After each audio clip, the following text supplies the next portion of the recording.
Assalamualaikum warahmatullahi wabarakatuh dan selamat sejahtera. Kami dari kelas BM3 PPISMP Ambilan Jun 2022 akan mempersembahkan projek digital kami dengan isu kesalahan ejaan. Pensyarah bagi kursus asas tata bahasa bagi kelas kami ialah Puan Siti Dahlia binti Abdullah. Seterusnya, saya akan memperkenalkan 3 orang ahli kumpulan saya, iaitu Nur Nabiha binti Adnan, Nur Alia Natasha binti Abdul Wahab dan diri saya sendiri, Ainur Rodiah binti Zainal Abidin. Baiklah, dalam video kali ini kita akan belajar tentang penggunaan tanda sempang. Tanda sempang digunakan untuk tujuan-tujuan yang tertentu. Yang pertama ialah untuk merangkaikan huruf dengan angka. Yang kedua adalah untuk menulis kata ganda. Yang ketiga adalah untuk menulis imbuhan pinjaman.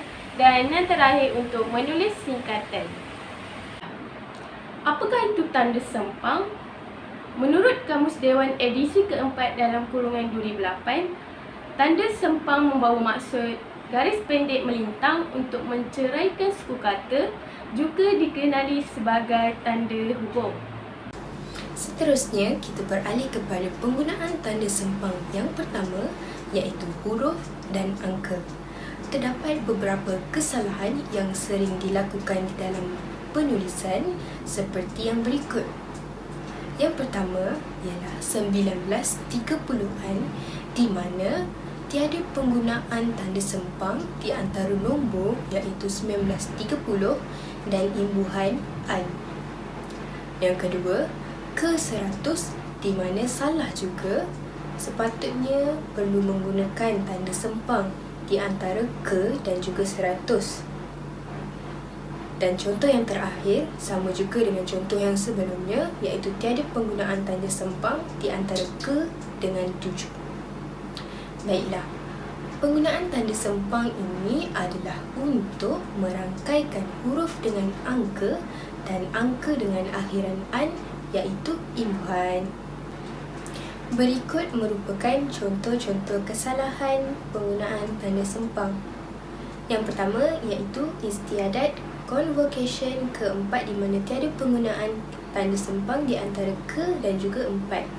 Dan contoh yang kedua juga sama, iaitu tiada penggunaan tanda sempang di antara ke dan juga 53. Tujuan kedua penggunaan tanda sempang adalah untuk menulis kata ganda. Menurut Tata Bahasa Dewan edisi baharu Nik Safia Karim et al. 2004.49, kata ganda ialah bentuk kata yang dihasilkan dengan menggandakan atau mengulang kata dasar, sama ada kata ganda tersebut diulang secara seluruh atau pada bahagian-bahagian tertentu dan dengan imbuhan atau tanpa imbuhan. Kata ganda terbahagi kepada 4 jenis. Yang pertama, kata ganda seluruh. Yang kedua, kata ganda separa. Yang ketiga, kata ganda perentak. Yang keempat, kata ganda berimbuhan. Berikut merupakan contoh-contoh bagi kata ganda. Contohnya ialah masing-masing, jalan-jalan, berbola, berdaun, gotong royong, mandi-manda, ziarah-menziarahi dan akhir sekali berhati-hati. Ini merupakan contoh kesalahan di papan tanda yang saya jumpai. Kesalahan yang dilakukan ialah pada perkataan bilik-bilik kerana tiada penggunaan tanda sempang. Okey, seterusnya saya akan menerangkan mengenai imbuhan pinjaman.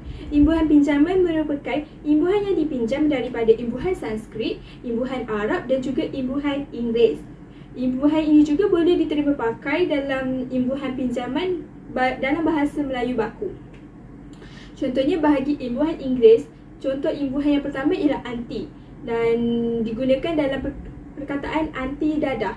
Selain itu, imbuhan auto digunakan dalam perkataan automatik. Ini merupakan imbuhan awalan bagi perkataan tersebut.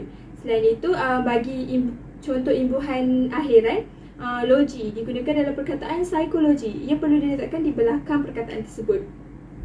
Bagi imbuhan Sanskrit, contoh imbuhan yang pertama, dwi digunakan dalam perkataan dwi bahasa. Selain itu, maha digunakan dalam perkataan mahasiswa dan ia merupakan awalan imbuhan. Bagi akhiran imbuhan, contohnya wan, digunakan dalam perkataan ilmuwan. Ia perlu diletakkan di belakang perkataan tersebut. Dan akhir sekali, imbuhan Arab. Contohnya, imbuhan Arab yang pada awalannya bi. Contoh ayatnya biadab, diletakkan di hadapan perkataan tersebut. Selain itu, bagi akhiran imbuhan tersebut, dan in. Contoh perkataan ialah kariyah, dan contoh imbuhan in ialah muslimin. Ia perlu diletakkan di belakang perkataan tersebut. Ia perlu dititik beratkan agar tidak menjadi sebarang kesalahan ejaan bagi imbuhan pinjaman tersebut. Hal ini kerana pengguna sering meletakkan tanda sempang sebenarnya tidak perlu untuk menunjukkan ia digunakan sebagai imbuhan bagi perkataan tersebut. Okey, seterusnya ini adalah contoh-contoh kesalahan yang sering menjadi kekeliruan dalam masyarakat kita. Seperti gambar di atas ni, saya telah menyenaraikan antara contoh ayat yang sering menjadi kesalahan ejaan. Seperti ayat pro kerajaan, tidak perlu diletakkan sempang di tengah-tengah perkataan tersebut. Anti-komunis juga tidak perlu diletakkan sempang. Tetapi bagi ayat yang selepasnya merupakan kata nama khas yang memulakan huruf besar, perlu diletakkan sempang di antara perkataan tersebut. Selain itu, gambar di bawah ini merupakan contoh kesalahan yang dikenapasi di jalan raya, iaitu ia menggunakan perkataan pri. Sebenarnya ejaan sebenar ia pra, P-R-A, bukan P-R-E. Dan juga ia tidak perlu diletakkan sempang di tengah-tengah perkataan tersebut. Jadi ayat sebenarnya pra-raya dan dirapatkan. Okey, seterusnya saya akan menerangkan mengenai aspek yang keempat dalam penggunaan sempang, iaitu singkatan. Singkatan kata adalah kependekan atau keringkasan sesuatu perkataan atau frasa tersebut. Contohnya, perkataan email, e-dagang, e-kerajaan perlu diletakkan sempang di tengah-tengah di antara perkataan tersebut.